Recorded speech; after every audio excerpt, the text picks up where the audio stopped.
I'm the kind of person that likes to sort of get a lot of details about things before I say anything, Yes. which is why I put out the blanket statement first, just saying, like, regardless of whatever, there's not that many of us, and when I say us, I'm talking about African American performers at the top of what we do.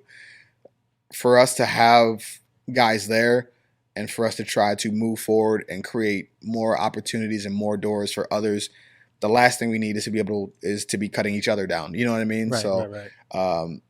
regardless of the situation, that can't happen in order for us to try to move forward. But on to the topic of the shirt, and I think everybody at this point, is of the same agreement that it's an insensitive shirt.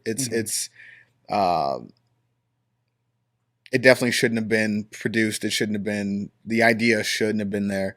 So that much. It should, at the very least, should not have made it onto a website It shouldn't have. for sale. It shouldn't have. And from what I've gathered, they said they didn't sell any. Yeah. You know what I mean? They changed it the whole nine.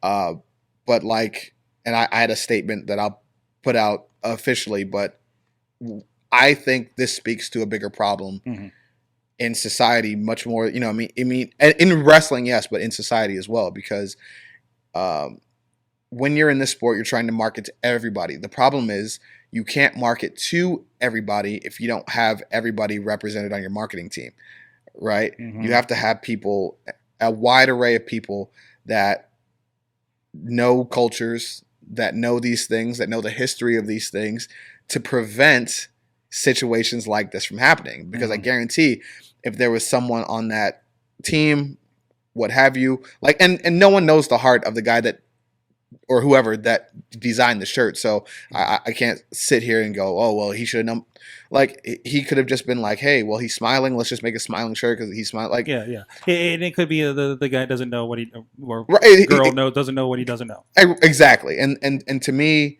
I can't get mad at anyone for not knowing what they don't know. Yeah. It's when you do know and you do it anyway. Right. Now we have a problem, right? Right. So no one knows their heart but them, right? But if there was someone on that team that was knowledgeable in these things and goes, yeah, that looks like this, that's going to be a problem.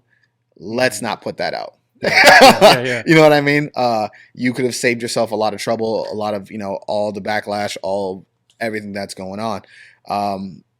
But in society, it's an even larger problem as well when you deal with, especially things with race and cultural things, because in society, as an African American male, we are showcased in a way that makes you think one of two things.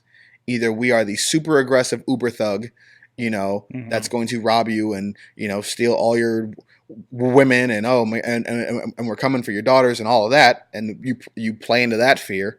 Or it's the complete opposite, and it's the Carlton Bankses of the world, and we just we're just so nice and fun loving, and we're gonna dance, and there's 99% of black culture are neither of those things. Yeah. You know what I mean?